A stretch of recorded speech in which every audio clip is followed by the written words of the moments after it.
someone does a murder, what happens in the government today? They will put them in the jail and feed them. ಇಂದು ನಾವು ನೋಡುವಾಗ ನಮ್ಮ ಸರ್ಕಾರ ಏನು ಮಾಡುತ್ತದೆ, ಯಾರಾದರೂ ಒಬ್ಬನನ್ನ ಹೊಡೆದು ಕೊಂದರೆ ಅಥವಾ ಕೊಲೆ ಮಾಡಿದರೆ ಆತನನ್ನ ಜೈಲಿನಲ್ಲಿಟ್ಟು ಅವನಿಗೆ ಊಟ ಕೊಡುತ್ತಾರೆ. But in those under the law, they have to reimburse for the injured person. ಹಳೆಯ ಒಡಂಬಡಿಕೆಯಲ್ಲಿ ಅಥವಾ ಧರ್ಮಶಾಸ್ತ್ರದ ಕಾಲದಲ್ಲಿ ಒಬ್ಬ ವ್ಯಕ್ತಿಯನ್ನ ಕೊಂದರೆ ಅದಕ್ಕೆ ಪ್ರಾಯಶ್ಚಿತ್ತವನ್ನು ಸಹ ಆತನು ಕುಟುಂಬದವರಿಗೆ ಕಟ್ಟಿಕೊಡಬೇಕಾಗಿತ್ತು. These laws are the basis for the laws in many Christian countries. ಇಂದು ಅನೇಕ ಕ್ರೈಸ್ತ ರಾಷ್ಟ್ರಗಳಲ್ಲಿ ಕಾನೂನುಗಳನ್ನ ರಚಿಸಲ್ಪಟ್ಟಿರುವುದಕ್ಕೆ ಆಧಾರ ಈ ವಚನಗಳೇ ಆಗಿವೆ. This form the basics platform for law and order that is necessary in a civilized society or nation. ಒಂದು ರಾಷ್ಟ್ರದಲ್ಲಿ ಅಥವಾ ಒಂದು ಸಮಾಜದಲ್ಲಿ ಒಂದು ಶಾಂತಿ ಸುವ್ಯವಸ್ಥೆಯನ್ನ ಕಾಪಾಡಲಿಕ್ಕಾಗಿ ಇಂತಹ ಕಾನೂನುಗಳ ಅವಶ್ಯಕತೆ ಇದೆ. Verse 20 to 25. 20ರಿಂದ 25ನೇ ವಚನಗಳವರೆಗೆ. ಒಬ್ಬನು ತನ್ನ ದಾಸನನ್ನಾಗಲಿ ದಾಸಿಯನ್ನಾಗಲಿ ಕೋಲಿನಿಂದ ಹೊಡೆದು ಸಾಯುವಂತೆ ಮಾಡಿದರೆ ಅವನಿಗೆ ತಕ್ಕ ಶಿಕ್ಷೆಯಾಗಬೇಕು. ಆ ದಾಸನು ಆಗಲೇ ಸಾಯದೆ 1-2 ದಿವಸ ಉಳಿದರೆ ಯಜಮಾನನಿಗೆ ಶಿಕ್ಷೆಯನ್ನು ವಿಧಿಸಕೂಡದು. ಆ ದಾಸನು ಅವನ ಸೊತ್ತಷ್ಟೇ. ಮನುಷ್ಯರು ಜಗಳವಾಡುತ್ತಿರಲಾಗಿ ಗರ್ಭಿಣಿಯಾದ ಹೆಂಗಸಿಗೆ ಏಟು ತಗುಲಿದ್ದರಿಂದ ಅವಳಿಗೆ ಗರ್ಭಸ್ರಾವವೇ ಹೊರತಾಗಿ ಬೇರೆ ಯಾವ ಹಾನಿಯೂ ಆಗದೆ ಹೋದರೆ ಹೆಂಗಸಿನ ಗಂಡನು ನ್ಯಾಯಾಧಿಪತಿಗಳ ಸಮ್ಮತಿಯಿಂದ ಎಷ್ಟು ಹಣವನ್ನು ಗೊತ್ತು ಮಾಡುತ್ತಾನೋ ಹೊಡೆದವಷ್ಟನ್ನು ಕೊಡಬೇಕು. ಬೇರೆ ಹಾನಿಯಾದ ಪಕ್ಷಕ್ಕೆ ಪ್ರಾಣಕ್ಕೆ ಪ್ರತಿಯಾಗಿ ಪ್ರಾಣವನ್ನು ಕೊಡಿಸಬೇಕು. ಕಣ್ಣಿಗೆ ಕಣ್ಣು, ಹಲ್ಲಿಗೆ ಹಲ್ಲು, ಕೈಗೆ ಕೈ, ಕಾಲಿಗೆ ಕಾಲು, ಬರೆಗೆ ಬರೆ, ಗಾಯಕ್ಕೆ ಗಾಯ, ಏಟಿಗೆ ಏಟು, ಈ ಮೇರೆಗೆ ಪ್ರತಿದಂಡನೆಯಾಗಬೇಕು.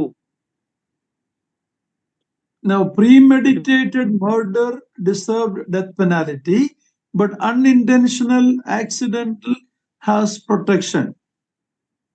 ಒಂದು ವೇಳೆ ಯೋಜನೆಯನ್ನ ರೂಪಿಸಿ ಯಾರನ್ನಾದರೂ ಕೊಂದರೆ ಅದಕ್ಕೆ ಮರಣದಂಡನೆ ಆಗಬೇಕು, ಅಥವಾ ಗೊತ್ತಿಲ್ಲದೆ ಯಾರನ್ನಾದರೂ ಕೊಂದರೆ ಅದಕ್ಕೆ ಹೆಚ್ಚಿನ ಶಿಕ್ಷೆ ವಿಧಿಸಬಾರದು.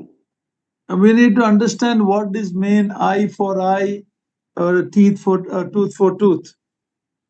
ಇಲ್ಲಿ ಕಣ್ಣಿಗೆ ಕಣ್ಣು, ಹಲ್ಲಿಗೆ ಹಲ್ಲು ಎಂಬುದಾಗಿ ಹೇಳಿದರೆ ಅರ್ಥವೇನು ಎಂಬುದಾಗಿ ನಾವು ಅರ್ಥ ಮಾಡಿಕೊಳ್ಳಬೇಕು. In other words, the punishment should not be more than the damage. ಅದರ ಅರ್ಥ ಒಬ್ಬ ವ್ಯಕ್ತಿಗೆ ವಿಧಿಸುವಂತಹ ಶಿಕ್ಷೆ ಆತನು ಮಾಡಿದಂತಹ ಹಾನಿಗಿಂತ ಹೆಚ್ಚಿರಬಾರದು. This is how insurance companies pay compensation. When there is a claim, they just look at the damage that has happened. Based on that, how much employment he couldn't, based on that, compensation is given. All these came from the biblical law. ಜೀವ ವಿಮೆ ಕಂಪನಿಗಳು ಸಹ ಇದೇ ಆಧಾರದ ಮೇಲೆ ಒಬ್ಬನಿಗೆ ಪರಿಹಾರವನ್ನು ಕೊಡುತ್ತವೆ. ಎಷ್ಟು ಹಾನಿಯಾಗಿದೆ ಎಂಬುದರ ಆಧಾರದ ಮೇಲೆ ಕಂಪನಿಗಳು ಒಬ್ಬರಿಗೆ ಪರಿಹಾರವನ್ನು ಕೊಡುತ್ತವೆ. ಇದೆಲ್ಲದಕ್ಕೂ ಆಧಾರ ಸತ್ಯವೇದದ ಈ ವಚನಗಳೇ ಆಗಿವೆ. In other words, the punishment should fit the crime, not more. ಇನ್ನೊಂದು ಮಾತಿನಲ್ಲಿ ಹೇಳುವುದಾದರೆ ಒಬ್ಬ ವ್ಯಕ್ತಿಗೆ ಆತನು ಮಾಡಿದಂತ ಅಪರಾಧಕ್ಕೆ ಆಗುವಷ್ಟೇ ಶಿಕ್ಷೆಯನ್ನ ವಿಧಿಸಬೇಕು, ಅದಕ್ಕಿಂತ ಹೆಚ್ಚು ಶಿಕ್ಷೆಯನ್ನ ವಿಧಿಸಬಾರದು. We have a case in Genesis chapter 4 verse 23. Please read it. ನಾವು ಒಂದು ಪ್ರಕರಣವನ್ನ ನೋಡಬಹುದು. ಆದಿಕಾಂಡ 4ನೇ ಅಧ್ಯಾಯ 23ನೆಯ ವಚನ, ದಯಮಾಡಿ ಓದಿರಿ. ಲೆಮೆಕನು ತನ್ನ ಹೆಂಡತಿಯರಿಗೆ ಹೀಗಂದನು, ಆದ ಚಿಲ್ಲ, ನನ್ನ ಮಾತಿಗೆ ಕಿವಿಗೊಡಿರಿ. ಲೆಮೆಕನು ಹೆಂಡತಿಯರೇ, ನಾನು ಹೇಳುವುದನ್ನು ಕೇಳಿರಿ. ನನಗೆ ಗಾಯ ಮಾಡಿದ ಒಬ್ಬ ಮನುಷ್ಯನನ್ನು ಕೊಂದೆನು, ನನ್ನನ್ನು ಹೊಡೆದ ಒಬ್ಬ ಪ್ರಾಯಸ್ಥನನ್ನು ಹತ ಮಾಡಿದೆನು. ಕಾಯಿನನನ್ನು ಕೊಂದವನಿಗೆ 7ರಷ್ಟು ಪ್ರತಿದಂಡನೆ ಬರುವುದಾದರೆ ಲೆಮೆಕನು ಹೊಡೆಯುವವನಿಗೆ 77 ವರ್ಷ ಆಗುವುದಲ್ಲವೇ? Here is a man called Lamech. He's boasting about how he killed a person who just when he was Gaya Madidavanigalle, when he was wounded, he killed that person. ಇಲ್ಲಿ ಲೆಮೆಕನು ತನಗೆ ಗಾಯ ಮಾಡಿದ ಒಬ್ಬ ಮನುಷ್ಯನನ್ನ ಕೊಂದದರ ಕುರಿತಾಗಿ ಕೊಚ್ಚಿಕೊಳ್ಳುವುದನ್ನು ನಾವು ಇಲ್ಲಿ ನೋಡುತ್ತೇವೆ. Then he says, if Cain was punished 7 times, let me get 70 times 7. That was his boasting, a wicked man. ಆತನು ಏನನ್ನ ಹೇಳ್ತಿದ್ದಾನೆಂದರೆ, ಕಾಯಿನನನ್ನ ಕೊಂದವನಿಗೆ 7ರಷ್ಟು ಶಿಕ್ಷೆಯನ್ನ ದೇವರು ವಿಧಿಸುವುದಾದರೆ ಲೆಮೆಕನನ್ನ ಹೊಡೆದವನಿಗೆ 77ರಷ್ಟು ಶಿಕ್ಷೆ ಆಗಬೇಕು ಎಂಬುದಾಗಿ ಆತನು ದುಷ್ಟ ಮನುಷ್ಯನು ಕೊಚ್ಚಿಕೊಳ್ಳುತ್ತಿದ್ದಾನೆ. That is the worldly man's standard. ಅದು ಈ ಲೋಕದ ವ್ಯಕ್ತಿಗಳ ಅಥವಾ ಪ್ರಾಕೃತ ಮನುಷ್ಯರ ಒಂದು ಮಟ್ಟವಾಗಿದೆ. In Matthew 18:22, when Peter asked, how much should I forgive my brother who wronged? Jesus said 70 times 7. ಆದರೆ ಮತ್ತಾಯನ ಸುವಾರ್ತೆ 18ನೇ ಅಧ್ಯಾಯ 22ನೇ ವಚನಕ್ಕೆ ಬರುವಾಗ ಪೇತ್ರನು ನಮ್ಮ ಕರ್ತನಾದ ಯೇಸು ಕ್ರಿಸ್ತನನ್ನ ಕೇಳುತ್ತಾನೆ, ಒಬ್ಬ ಸಹೋದರನು ನನಗೆ ತಪ್ಪು ಮಾಡುವುದಾದರೆ ಆತನನ್ನ ಎಷ್ಟು ಬಾರಿ ಕ್ಷಮಿಸಬೇಕು ಎಂಬುದಾಗಿ ಹೇಳುವಾಗ 70 ಸಾರಿ ಎಂಬುದಾಗಿ ಕರ್ತನು ಹೇಳುವುದನ್ನು ನಾವು ಅಲ್ಲಿ ಓದುತ್ತೇವೆ. The worldly man will revenge 70 times 7, but a godly man will forgive 70 times 7. In other words, without any limit. ಈ ಲೌಕಿಕ ಮನುಷ್ಯನು ತನಗಾದಂತಹ ಶಿಕ್ಷೆಗೆ 70ರಷ್ಟು ಆತನು ಶಿಕ್ಷೆಯನ್ನ ವಿಧಿಸಲು ಬಯಸುತ್ತಾನೆ ಅಥವಾ ಪ್ರತಿದಂಡನೆ ಮಾಡುತ್ತಾನೆ. ಆದರೆ ದೇವರ ಮಕ್ಕಳು ನಾವು 70 ಸಾರಿ ಕ್ಷಮಿಸುವವರಾಗಿರಬೇಕು. ಅದೇ ನಮಗೆ ಕೊಟ್ಟಿರುವಂತಹ ಆಜ್ಞೆ ಆಗಿದೆ. As we study these laws and everything, we want to thank God that we are under the grace. ನಾವು ಈ ಈ ಕಾನೂನುಗಳನ್ನ ಆಜ್ಞೆಗಳನ್ನ ಅಧ್ಯಯನ ಮಾಡುವಾಗ ನಮ್ಮನ್ನ ಕೃಪೆಯ ಅಡಿಯಲ್ಲಿ ಇಟ್ಟಿರುವುದಕ್ಕಾಗಿ ದೇವರಿಗೆ ವಂದನೆಗಳನ್ನ ಸಲ್ಲಿಸಬೇಕು. When we read this death penalty, we see the crimes that required death penalty. ಇಲ್ಲಿ ಮರಣದಂಡನೆಯ ಕುರಿತಾಗಿ ನಾವು ನೋಡುವಾಗ ಮರಣದಂಡನೆಗೆ ಯೋಗ್ಯವಾದಂತಹ ಅಪರಾಧಗಳ ಕುರಿತಾಗಿ ಸಹ ಇಲ್ಲಿ ಓದುತ್ತೇವೆ. Premeditated murder, ಯೋಜನಾಪೂರ್ವಕವಾಗಿ ಮಾಡುವಂತಹ ಕೊಲೆ, physical violence against parents, ತಂದೆ ತಾಯಿಗಳಿಗೆ ಹೊಡೆಯುವುದು ಅಥವಾ ದೈಹಿಕವಾಗಿ ಗಾಯ ಮಾಡುವುದು, kidnapping of someone, ಒಬ್ಬರನ್ನ ಕದ್ದುಕೊಂಡು ಹೋಗುವುದು, even verbal abuse against parents, ತಂದೆ ತಾಯಿಗಳನ್ನ ಬೈಯುವುದು ಸಹ ಮರಣದಂಡನೆಗೆ ಯೋಗ್ಯವಾದದ್ದು. But allowance is made for unintentional accidental death. ಆದರೆ ಆಕಸ್ಮಿಕವಾಗಿ ಅಥವಾ ಇಚ್ಛೆ ಇಲ್ಲದೆ ಯಾರನ್ನಾದರೂ ಕೊಂದರೆ ಅದಕ್ಕೆ ದೇವರು ಇಲ್ಲಿ ಕ್ಷಮಾಪಣೆಯನ್ನು ಕೊಟ್ಟಿದ್ದಾನೆ.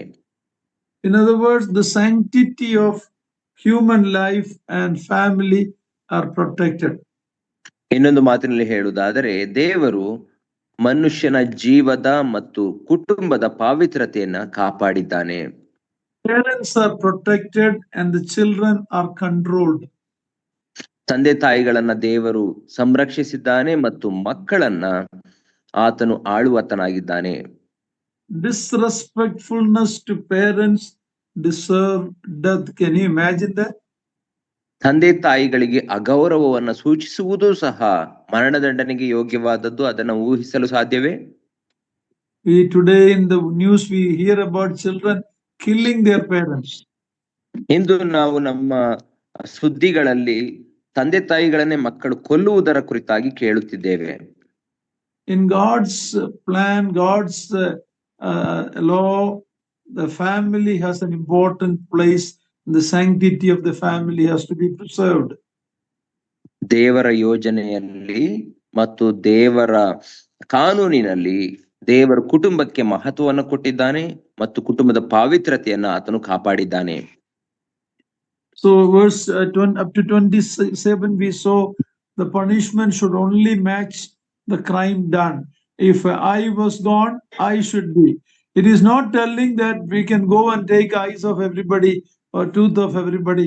The punishment should only match the crime, not more than that. A God of justice don't want injustice done to anyone.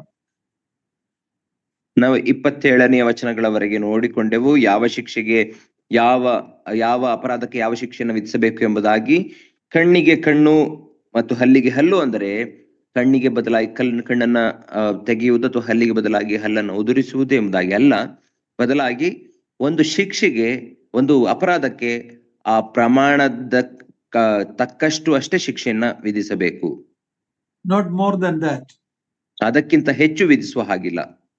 Lot of injustice we see in the society today or even then. So injustice is there in the world. So God is putting some control for this injustice. ಆದರೆ ಇಂದು ಸಮಾಜದಲ್ಲಿ ಮತ್ತು ಈ ಲೋಕದಲ್ಲಿ ನಾವು ಅನ್ಯಾಯವನ್ನು ನಾವು ಕಾಣುವವರಾಗಿದ್ದೇವೆ. ಆದ್ದರಿಂದ ದೇವರು ಈ ಅನ್ಯಾಯಕ್ಕೆ ಇಲ್ಲಿ ಕಡಿವಾಣವನ್ನ ಹಾಕುತ್ತಿದ್ದಾನೆ. Read verse 28 to 36. 28ರಿಂದ 36ನೇ ವಚನಗಳವರೆಗೆ ದಯಮಾಡಿ ಓದ್ರಿ. Here we read about the control of damage done by animals. ಒಂದು ಪ್ರಾಣಿಯಿಂದ ಏನಾದ್ರೂ ಹಾನಿಯಾದರೆ ಅದಕ್ಕೆ ಕೊಡಬೇಕಾದ ಪರಿಹಾರದ ಕುರಿತಾಗಿ ನಾವು ಓದುತ್ತೇವೆ ಇಲ್ಲಿ. 28 onwards. 28ರಿಂದ ಮುಂದಕ್ಕೆ. ಎತ್ತು ಪುರುಷನನ್ನಾಗಲಿ ಸ್ತ್ರೀಯನ್ನಾಗಲಿ ಆದು ಕೊಂದರೆ ಆ ಎತ್ತನ್ನು ಕಲ್ಲುಗಳಿಂದ ಒಡೆದು ಕೊಲ್ಲಬೇಕು. ಅದರ ಮಾಂಸವನ್ನು ತಿನ್ನಕೂಡದು. ಆ ಎತ್ತಿನ ಒಡೆಯನು ನಿರ್ದೋಷಿ.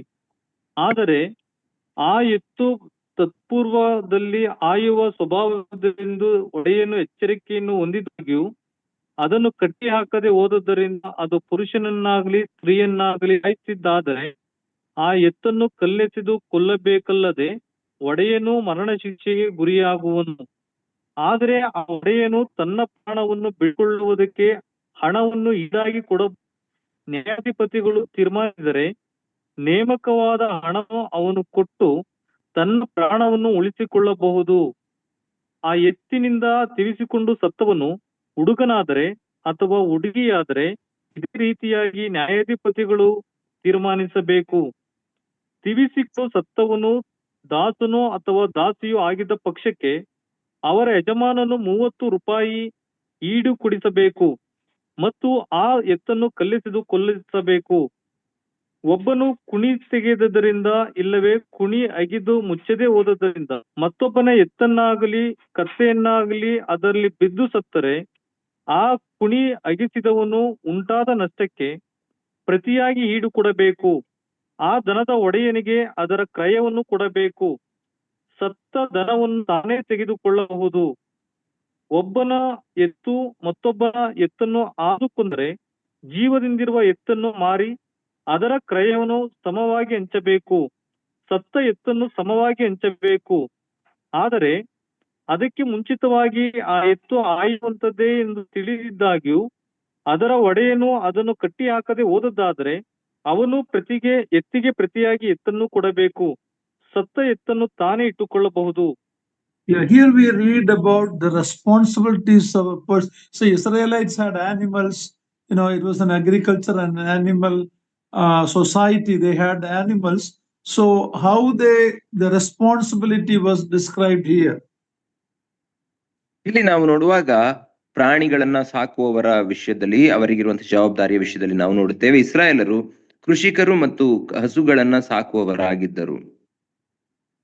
And it is to be compensated.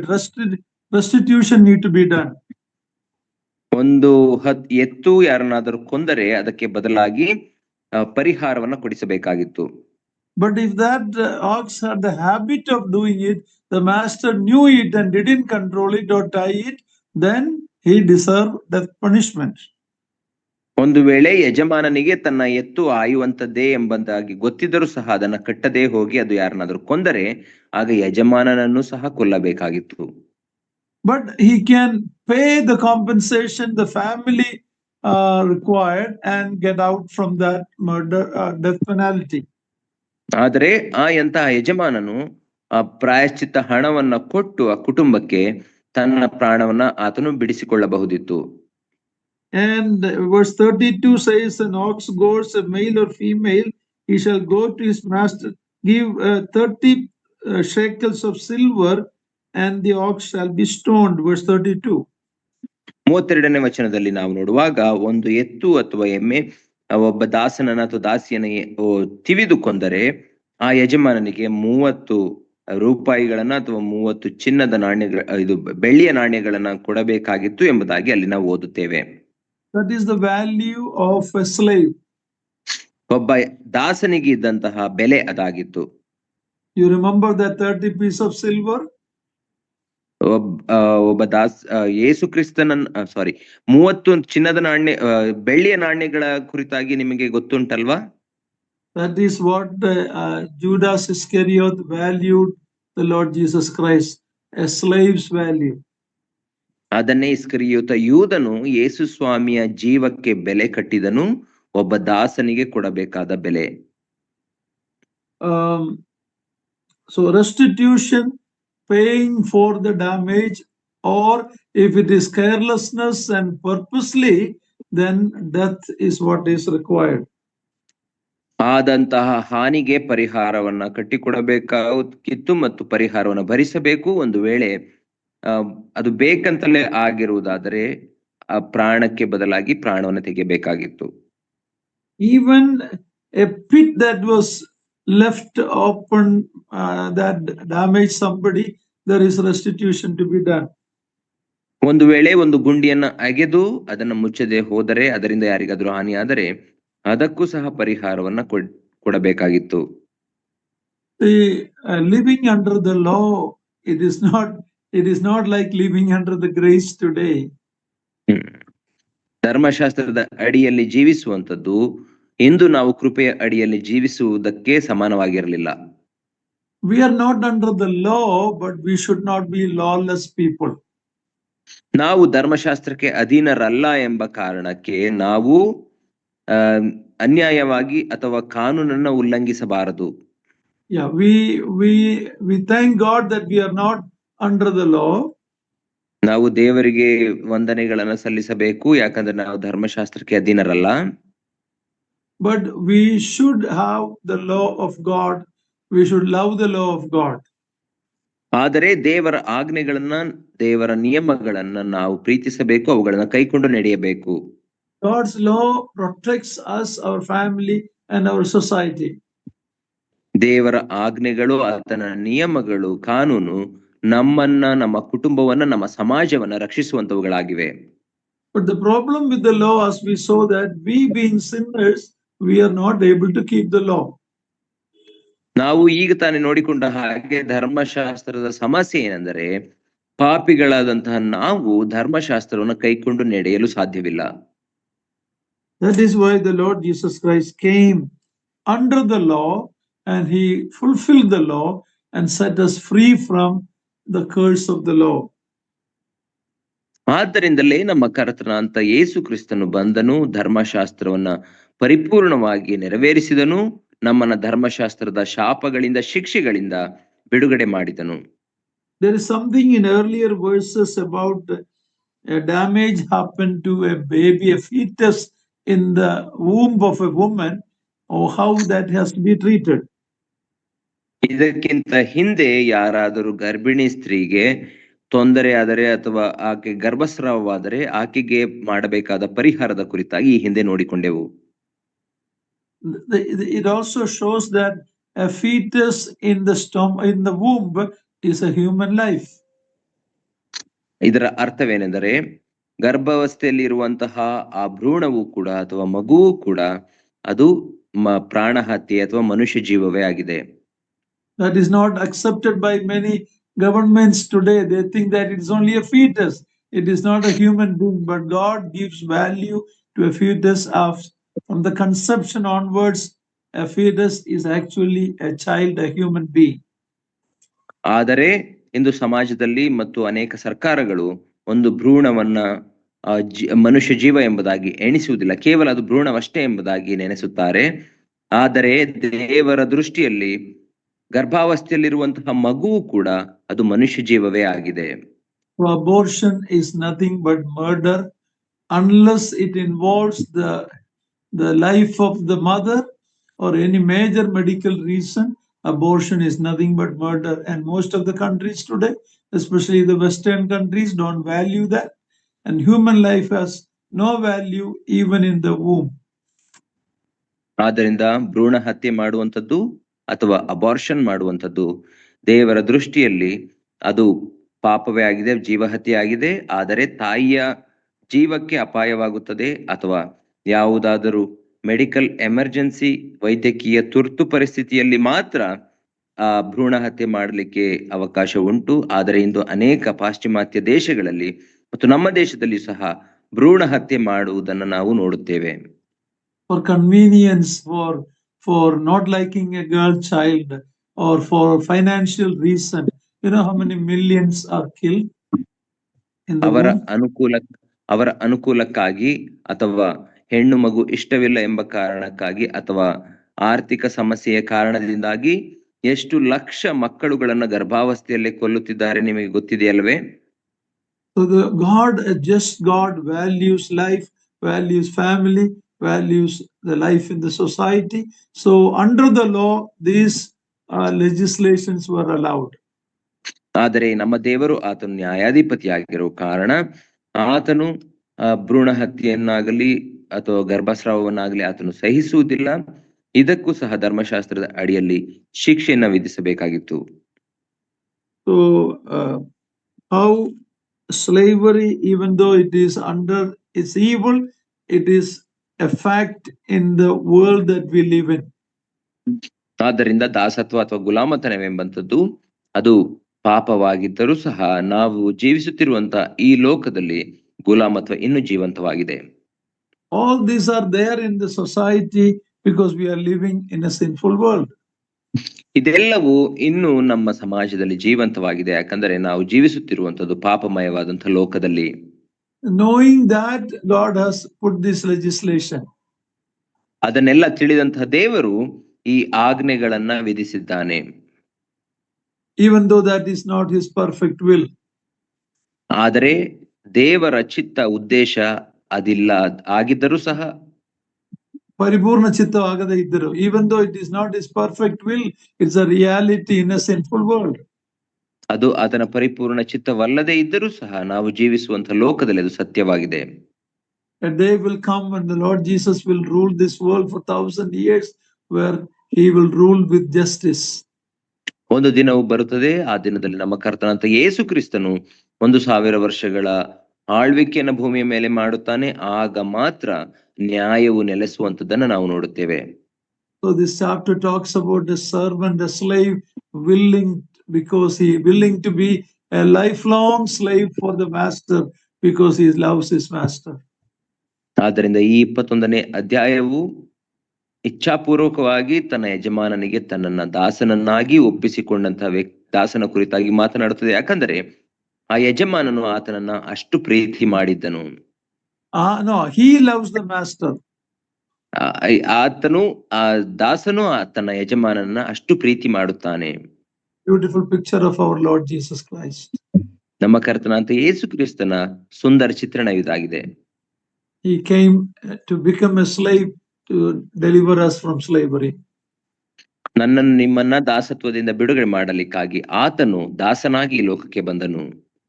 Let us love him, give him first priority in our life. ನಾವು ಆತನನ್ನ ಪ್ರೀತಿಸೋಣ ಮತ್ತು ನಮ್ಮ ಜೀವಿತದಲ್ಲಿ ಆತನಿಗೆ ಪ್ರಥಮ ಪ್ರಾಮುಖ್ಯತೆಯನ್ನು ಕೊಡೋಣ. Seek ye first the kingdom of God and his righteousness. ಮೊದಲು ದೇವರ ರಾಜ್ಯಕ್ಕಾಗಿಯೂ ನೀತಿಗಾಗಿಯೂ ತವಕ ಪಡಿರಿ. Thank you very much for patiently listening.